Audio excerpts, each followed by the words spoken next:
ठीक है। Today's topic is link list. आज हम करेंगे what is a link list.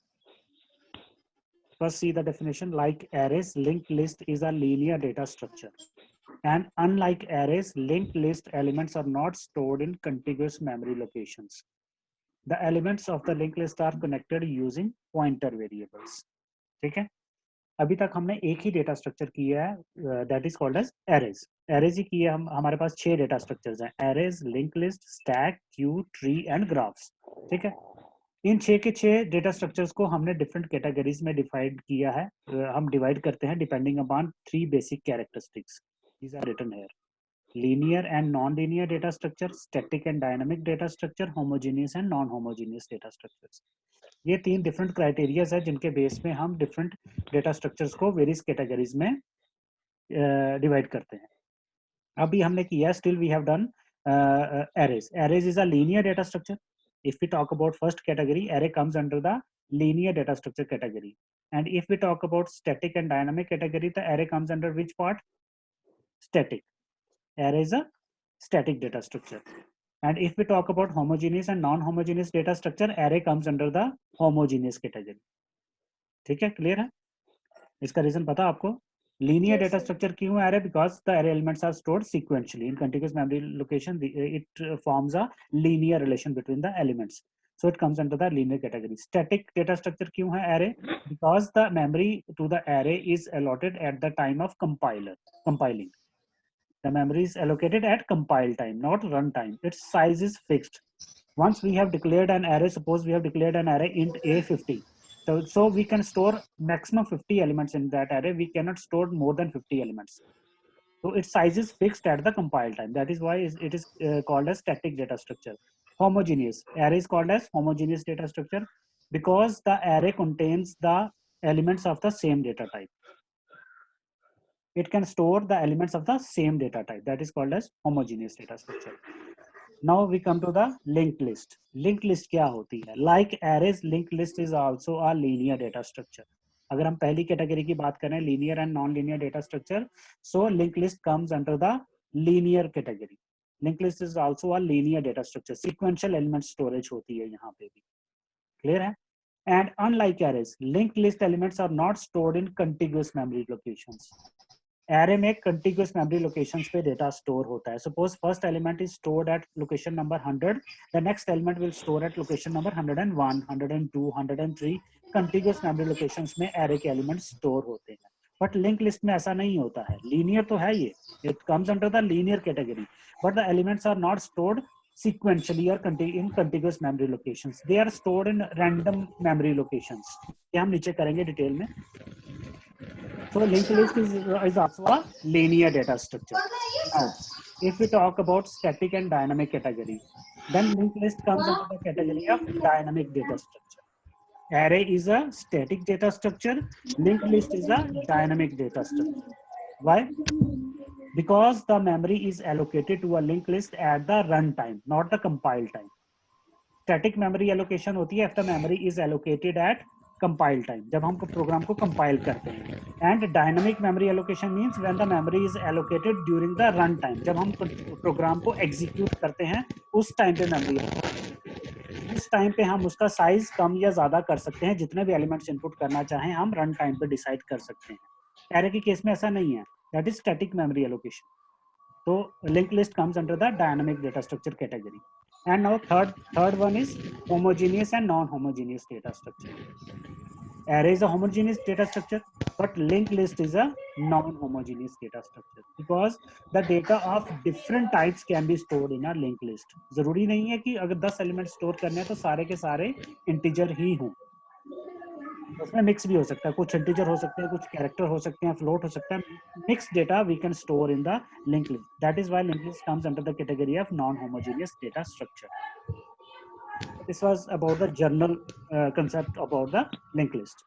Now linked list representation. बनती कैसे है linked list? This is linked list representation. होता क्या है इसमें? Linked list can be visualized as a chain of nodes where every node points to the next node in the list. अब linked list क्या है? Linked list is simply a list of elements. That elements can be of any data type. ठीक है, ये nodes होते हैं। Suppose ये हमारे पास है node 1, this is node 2, this is node 3। हमारी इस लिंक लिस्ट में 3 नोड्स हैं हमारे पास। नोड क्या है? नोड कुछ नहीं है, एक मेमोरी एलोकेशन है। सपोज हम एरे लेते हैं इंट A5, तो 5 एलिमेंट उसमें स्टोर हो जाएंगे।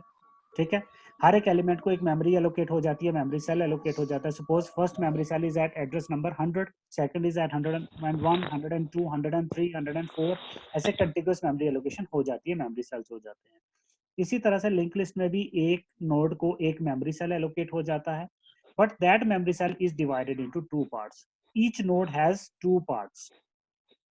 एरे में ऐसा नहीं था, ईच नोड हैज 1 पार्ट, उसमें सिर्फ डेटा स्टोर होता था। जो भी नंबर हमने एरे में स्टोर किया that get stores in that memory allocation, memory cell. तो यहाँ पे क्या है, हर एक मेमोरी सेल को 2 पार्ट्स में डिवाइड किया गया है। फर्स्ट पार्ट में क्या स्टोर होता है? Data, the information that we want to store. जो नंबर हमने स्टोर करना है, इंटीजर है, कैरेक्टर है, फ्लोट है, कुछ भी है, जो भी स्टोर करना है वो डेटा पार्ट में स्टोर हो जाएगा। And this is the next part, ये नोड का नेक्स्ट पार्ट है। Next part is a pointer part, it is a pointer variable, it stores the address of the next node in the link list.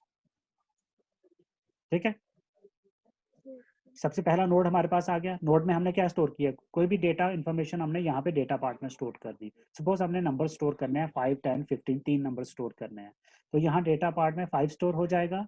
तो ये next part क्या रखेगा? इसमें address होगा next node का, इस नोड का एड्रेस होगा इसमें नेक्स्ट पार्ट, ताकि कनेक्शन बना सके हम उसके बीच में। फिर उसके बाद सेकंड नोड आ गया, इसमें डेटा पार्ट स्टोर हो जाएगा। सपोज सेकंड नंबर हमने स्टोर करना है 10, तो यहाँ पे 10 स्टोर हो जाएगा। And this next part will contain the address of the next node in the list. जो नोड लिस्ट में नेक्स्ट नोड होगा उसका एड्रेस इस नेक्स्ट पार्ट में स्टोर हो जाएगा। फिर थर्ड नोड आ गया, थर्ड डेटा स्टोर कर दिया। Suppose we want to store the number 15, हमने यहाँ पे 15 स्टोर कर दिया। और इसका जो नेक्स्ट पार्ट है that is null. Null means the link list terminates here, यहाँ पे हमारी लिंक लिस्ट खत्म हो रही है, इसके आगे और कोई भी नोड नहीं। This is the general representation of a link list. Link list में एक्चुअली में होता क्या है? सपोज हमने 3 नंबर स्टोर करने हैं, 5, 10 एंड 15। हम यूजिंग एरे भी स्टोर कर सकते हैं उसको, हम यूजिंग लिंक लिस्ट भी स्टोर कर सकते हैं। अब दोनों की कैरेक्टरिस्टिक्स अलग अलग होती हैं, वो मैं लेटर इस पार्ट में बताऊंगा। तो हमने अगर सपोज लिंक लिस्ट में स्टोर करने हैं 3 नंबर्स, तो कोई भी 3 रैंडम मेमोरी सेल्स एलोकेट हो जाएंगे लिंक लिस्ट को, कंटिन्यूअस नहीं होगा। सपोज एक मेमोरी सेल एलोकेट हो गया उसको एड्रेस नंबर 100 वाला, दूसरा हो गया एड्रेस नंबर 1000, और तीसरा हो गया एड्रेस नंबर 2000। ये 3 अलग अलग मेमोरी सेल्स हैं, 3 नंबर हमारे स्टोर हो गए। अब हमारे पास पहले नंबर का जो पहला मेमोरी सेल है, we have the address of that part, हम हमारे पास उसका एड्रेस है पहली मेमोरी लोकेशन का, तो हमने वो नंबर एक्सेस कर लिया। अब दूसरे का एड्रेस हमें कहाँ से मिलेगा? हमें नहीं पता है ना। एरे के केस में हमारे पास अगर पहले नंबर का एड्रेस है तो उसके बाद हम सारे के सारे एलिमेंट्स को एक्सेस कर सकते हैं, क्योंकि वो continuous memory. But link list में ऐसा,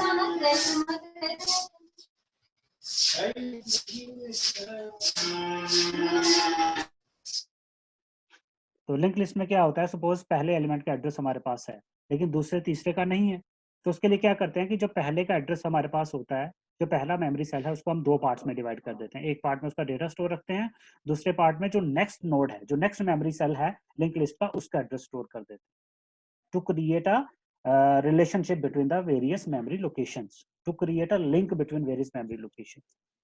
दूसरे का एड्रेस स्टोर कर देते हैं। फिर दूसरे का क्या है? दूसरे नोड को भी 2 पार्ट में डिवाइड करते हैं मेमोरी सेल को। पहले पार्ट में उसकी इंफॉर्मेशन स्टोर करते हैं, और सेकंड पार्ट में जो नेक्स्ट मेमोरी सेल है उसका एड्रेस स्टोर कर देते हैं। तो इस तरह से यूजिंग पॉइंटर वेरिएबल एक चेन बन जाती है।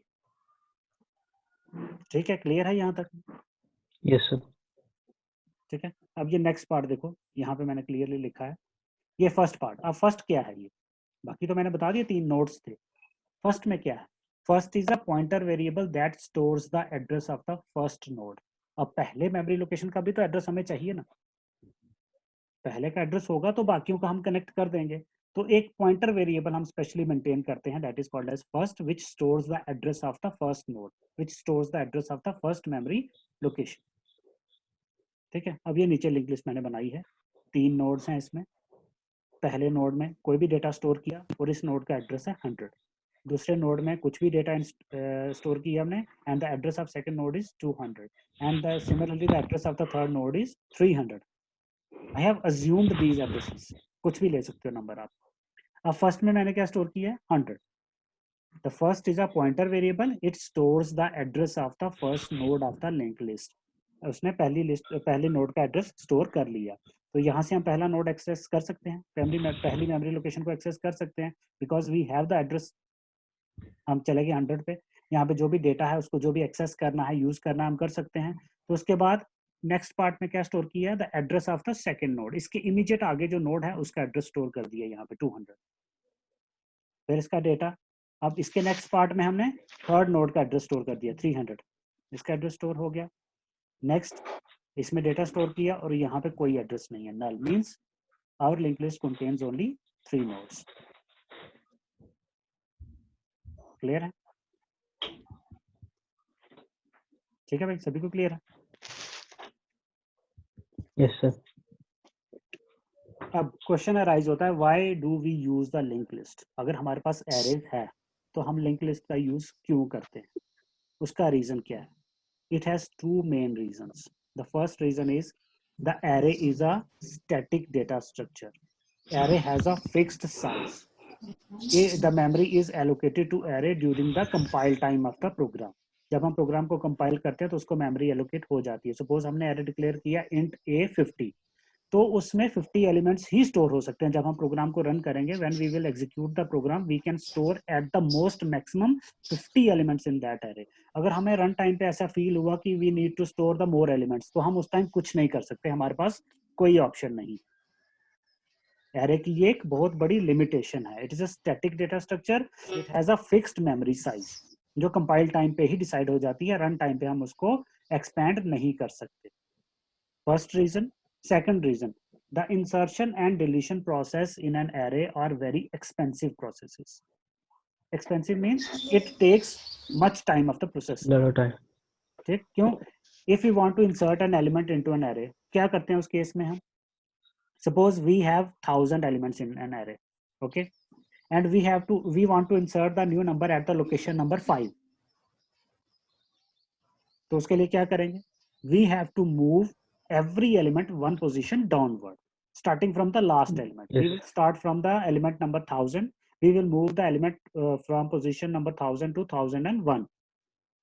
यही होगा. Then we will move the element at position number 999 to position number 1000. ऐसे एक एक करके नीचे move करना. It is a time consuming process. It is an expensive process for the processor. तो सारे एलिमेंट्स को एक एक स्टेप नीचे मूव करना है, फिर इंसर्शन होगी. Same is the case with the deletion. Deletion के केस में एक एक एलिमेंट को ऊपर पोजीशन पे मूव करना है. तो these two processes are very expensive. और डेटा स्ट्रक्चर कोई भी यूज करें तो उसमें इंसर्शन और डिलीशन ऐसे प्रोसेसेस हैं that are used most commonly. कोई भी डेटा स्ट्रक्चर हम मेंटेन करेंगे, हम कोई भी लिस्ट मेंटेन करते हैं, तो उस लिस्ट में इंसर्शन डिलीशन तो होती रहेगी ऑलवेज. तो ये दो रीजंस हैं. These are the two basic reasons. That's why we use the link list in place of the arrays. First is array is fixed in size, static memory allocation होती है, and insertion and deletion processes are very expensive in arrays.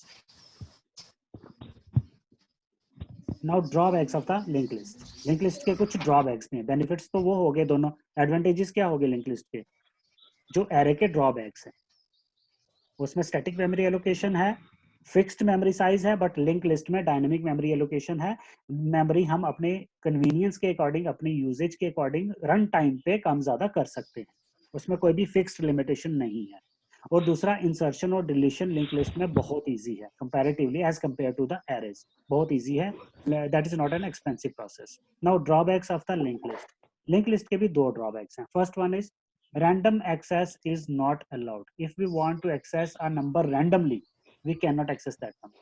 Array के case में suppose we have stored 1000 elements in an array and we want to access the element number 554.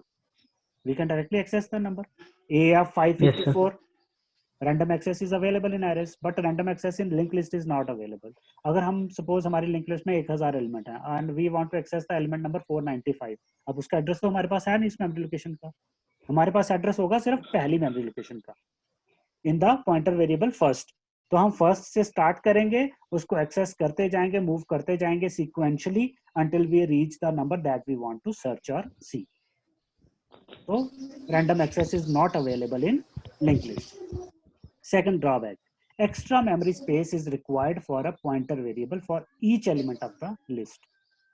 List में अब हर एक element जो है वो दो पार्ट्स में डिवाइडेड है, एक तो उसका डेटा इन्फो जो नंबर हमने स्टोर करना है, and second part is the pointer variable. So A pointer variable is attached with every node, with every element. तो उसके लिए एक्स्ट्रा स्टोरेज लगेगी. अगर 1000 नंबर स्टोर करने हैं तो हमें एक्चुअली में 2000 स्टोर करने हैं. 1000 numbers and 1000 pointer addresses. Pointer is also a variable that also occupies some space. So these are the two limitations of the linked list. But as compared to arrays, linked list is a better option. ठीक है, clear है? Now types of linked list. There are basically 3 types of linked list available in data structures. ये हमने करनी है, हमारे syllabus में ये सारी. The first one is called as simple or singular or singly linked list. ठीक है? And second one is doubly linked list. And third one is circular linked list. These are the 3 categories: singular linked list, doubly linked list and circular linked list. अब इनके बीच में क्या difference है? We will go into the detailed study of these in the next coming lectures. आज मैं थोड़ा सा बताता हूँ आपको. Suppose यही linked list है हमारे पास. This is a single or singular linked list. जिस लिंक लिस्ट को हम एक ही डायरेक्शन में एक्सेस कर सकते हैं, only we can access the elements of the link list in forward direction, that is called as simple और सिंगुलर और single link list. There is only a single passage to access the numbers. हमारे पास पहले element का address है, उससे हम दूसरे एलिमेंट पे पहुंचेंगे, उससे हम थर्ड एलिमेंट पे जाएंगे एंड सो ऑन. यहाँ पे हम रिवर्स मूव नहीं कर सकते. सपोज हमारे पास इस थर्ड नोड का एड्रेस है, डेटा है, हमने फर्स्ट नोड का डेटा एक्सेस करना है, तो हम यहाँ से पीछे नहीं मूव कर सकते क्योंकि पीछे का एड्रेस हमें नहीं पता है. और उसके पीछे वाले पे जाना तो दोबारा हमें फर्स्ट पे जाना पड़ेगा. तो फर्स्ट से फिर से इसी सीक्वेंस में एक्सेस करना पड़ेगा. This is a singular link list.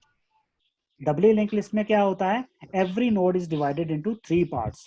One is data, one is the address of the next node and another is address of the previous node. जैसे ये नोड है तो इसमें ये डेटा रहेगा, यहाँ पे अगले नोड का एड्रेस है, यहाँ पे एक और पार्ट ऐड करेंगे, उसमें प्रीवियस नोड का एड्रेस भी होगा. That is doubly linked list. We can move the linked list in both the directions, forward and backward.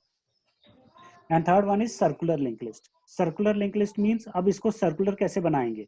Means last वाले नोड को पहले नोड के साथ कनेक्ट करना है. Then it will become a circular linked list. तो वो कैसे करेंगे? जो लास्ट नोड का नल है, यहाँ पे हम पहले नोड का एड्रेस स्टोर करवा दें. इसमें नल स्टोर नहीं होगा. It will store the address of the first node of the linked list. हम यहाँ पे 100 स्टोर कर देंगे, ये 100 यहाँ पे स्टोर हो जाएगा. then it will become a circular linked list. ये हम डिटेल में आगे करेंगे.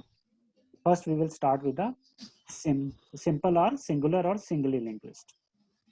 ठीक है? Now basic operations that can be performed on a linked list. These are the basic operations that we can perform, that we are going to perform in coming lectures. First one is traversal. Traversal आपको पता है? What is traversal? Traversing the elements of the list or accessing the elements of the list. That is called as traversal. Second is insertion.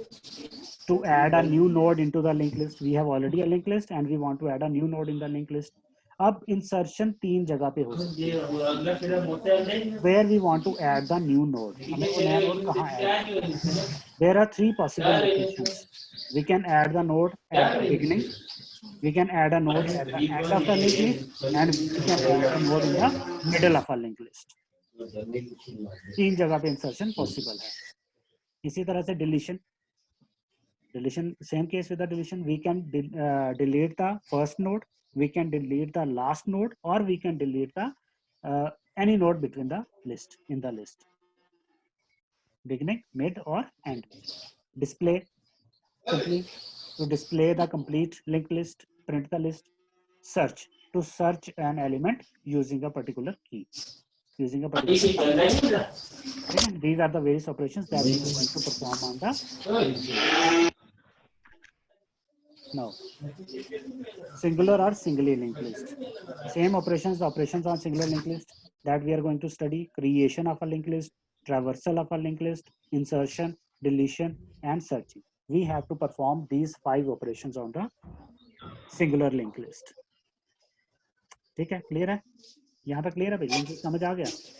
Yes, sir. क्या है, उसकी types क्या हैं, how to represent the link list in memory.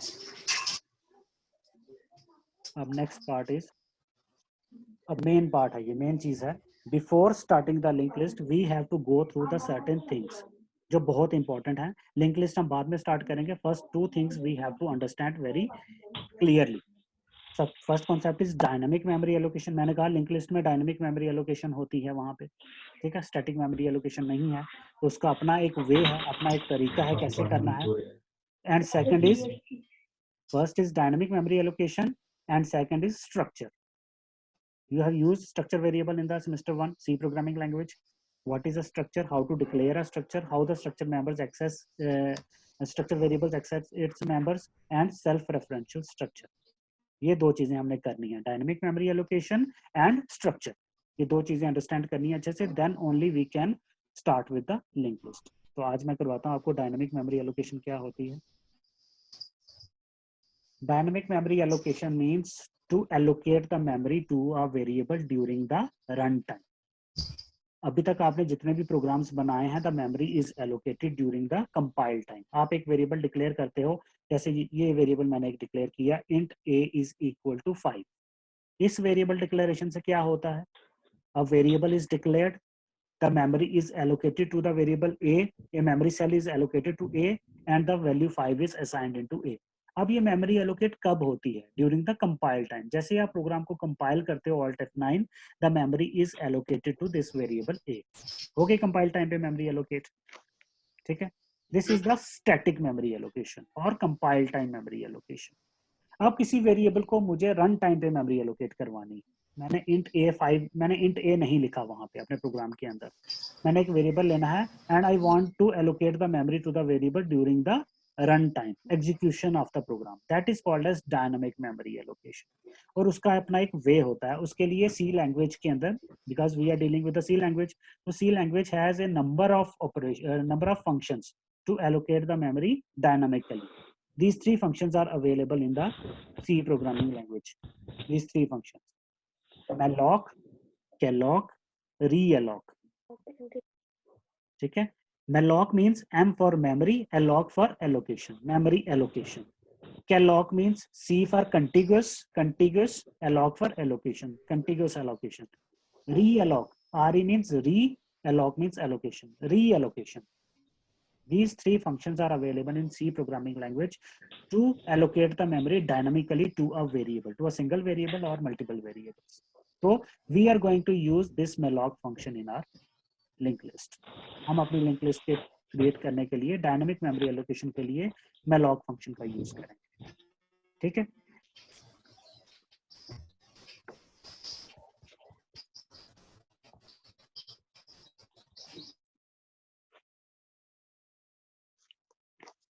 ठीक है भाई, आ गया connection.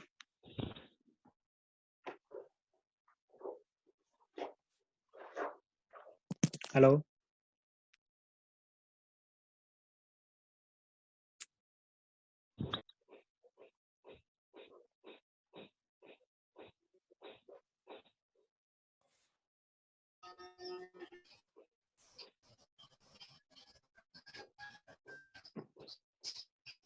हाँ सर, आवाज आ रही है?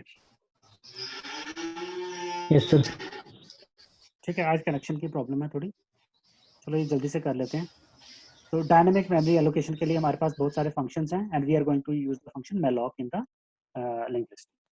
अब इन 3 फंक्शंस को यूज करने के लिए we have to add a header file. ये एक हेडर फाइल के अंदर डिफाइन होते हैं. That header file is called as stdlib.h, standard library. ये हमें इंक्लूड करनी ही करनी है header file if you want to use any of these functions, malloc, calloc, realloc और free. ठीक है, सबसे पहले ये हेडर फाइल ऐड करेंगे, ठीक है. अब होता क्या है, मेमोरी एलोकेशन होती कैसे है. पॉइंटर वेरिएबल का कॉन्सेप्ट आपको पता है, you know how a pointer variable works. This is the pointer variable declaration int star p. हमने एक वेरिएबल लिया int a is equal to 5. हमने एक इंटीजर वेरिएबल लिया. अब हम एक पॉइंटर वेरिएबल लेंगे that is used to store the address of a. जिसमें ए का एड्रेस हमने स्टोर करना है, उसके लिए हम एक पॉइंटर वेरिएबल डिक्लेयर करेंगे। तो pointer variable is declared like this int star P, ऐसा ही होता है, ये पता है ना आपको, किया आपने, ठीक है। Yes, sir. तो P is a pointer variable, तो ये एड्रेस स्टोर करेगा ए, ये स्टेटमेंट हमने लिख दी, P is equal to address of A, तो ए का जो एड्रेस है वो पी में स्टोर हो जाएगा, ठीक है। इसी तरह से मैंने एक वेरिएबल लिया float, float b is equal to 5.9, simply एक वेरिएबल डिक्लेयर किया, उसमें नंबर असाइन कर दिया। अब एक पॉइंटर वेरिएबल लेना है जिसमें बी का एड्रेस स्टोर करेंगे, तो वो एक पॉइंटर वेरिएबल मैंने ले लिया फ्लोट स्टार पी, ठीक है, and p is equal to address of b, p में बी का एड्रेस स्टोर कर दिया, ठीक है। सिंपल पॉइंटर नोटेशंस हैं, how to declare the pointer variable, how to assign the address to a pointer variable, ये सिंपल है, ठीक है। अब आ जाओ मैलॉग फंक्शन कैसे काम करता है। This is the malloc function statement, ये सिंटैक्स है, this is the syntax of writing a malloc function. Malloc is a function, malloc क्या है, एक फंक्शन है। हर एक फंक्शन की अपनी एक रिटर्न टाइप होती है, फंक्शन का नाम होता है और उसके बाद फंक्शन के पैरामीटर्स होते हैं, ऐसा ही होता है। Structure of a function is first return type of the function is written, after that name of the function is defined, and after that the parameters or arguments are written within the bracket, ऐसा ही syntax होता है। तो मैलॉग function का structure ये है, सबसे पहले ये लिखी इसकी return type cast type asterisk sign. Cast type means any data type, integer, character, float, कुछ भी हो सकता है, and asterisk sign means pointer variable. तो इसका मतलब ये है कि जो मैलॉग फंक्शन है that returns a address, malloc function हमेशा क्या रिटर्न करता है, एक एड्रेस रिटर्न करता है। किसका एड्रेस रिटर्न करता है वो, malloc is the name of the function, ये हो गया इसका parameter, parameter means size, size defines कि कितनी मेमोरी एलोकेट करनी है, साइज डिफाइंस कितनी मेमोरी एलोकेट करनी है। सपोज हमने 10 बाइट मेमोरी एलोकेट करनी है, तो यहाँ पे 10 बाइट लिखेंगे हम, तो 10 बाइट मेमोरी एलोकेट करेगा। मैलॉग फंक्शन कैसे काम करता है, जितना साइज होगा उतनी मेमोरी एलोकेट करेगा, और उसका जो स्टार्टिंग एड्रेस होगा, वो जो 10 मेमोरी एलोकेशन उसने एलोकेट कर दी, अलॉट कर दी, उसका जो स्टार्टिंग का एड्रेस होगा वो रिटर्न कर देता है। जब फंक्शन वैल्यू रिटर्न करेगा तो वो कहाँ जाएगा, तो लेफ्ट साइड पे यहाँ पे एक पॉइंटर वेरिएबल ले लेते हैं, that will receive the address of the memory location, ठीक है। सिंपल तरीके से समझाता हूँ, मैंने एक इंटीजर वेरिएबल को मेमोरी एलोकेट करवानी है, तो स्टैटिक मेमोरी एलोकेशन के लिए हम क्या करते हैं, इंट ए, कंपाइल टाइम पे मेमोरी एलोकेट हो जाएगी, कितनी मेमोरी एलोकेट होगी, 2 बाइट्स, 2 बाइट्स उसको मेमोरी एलोकेट हो जाती है। इसी इंट ए वेरिएबल को मैं मेमोरी एलोकेट करवाऊंगा at run time. Dynamic memory allocation कैसे होगी इंटीजर वेरिएबल, सबसे पहले एक पॉइंटर वेरिएबल ले लिया इंटीजर टाइप का, ठीक है, int star PTR, PTR is the name of the pointer variable, you can give any name to the variable, ठीक है। फिर PTR is equal to int star malloc size of int, size of C compiler के अंदर एक operator होता है जो size find करता है, तो साइज ऑफ के बाद ब्रैकेट में जो भी लिखा होता है वो उसका साइज फाइंड कर देता है। तो size of int means 2 bytes, integer का साइज क्या होता है, 2 बाइट्स, तो ये मैलॉक 2 बाइट्स मेमोरी एलोकेट करेगा, ठीक है, और उसका जो एड्रेस होगा वो रिटर्न कर देगा पीटीआर। सपोज इसने 2 मेमोरी एलोकेशन एलोकेट कर दी, 100 एंड 101, तो जो 100 एड्रेस होगा वो रिटर्न कर देगा पीटीआर। तो इस तरह से एक इंटीजर वेरिएबल को मेमोरी एलोकेट होगी at run time, this is dynamic memory allocation, clear. Suppose मैंने 200 बाइट्स मेमोरी एलोकेट करवानी है किसी वेरिएबल के अंदर, मेरी रिक्वायरमेंट ऐसी है, तो मैं कैसे लिखूंगा, PTR is equal to int star malloc 100 into size of integer, size of integer is 2 bytes, 2 bytes into 100, 200 bytes, 200 bytes malloc function memory allocate कर देगा कंप्यूटर की मेमोरी में कहीं भी जहां भी अवेलेबल होगी, और उसका जो एड्रेस होगा वो रिटर्न कर देगा पीटीआर,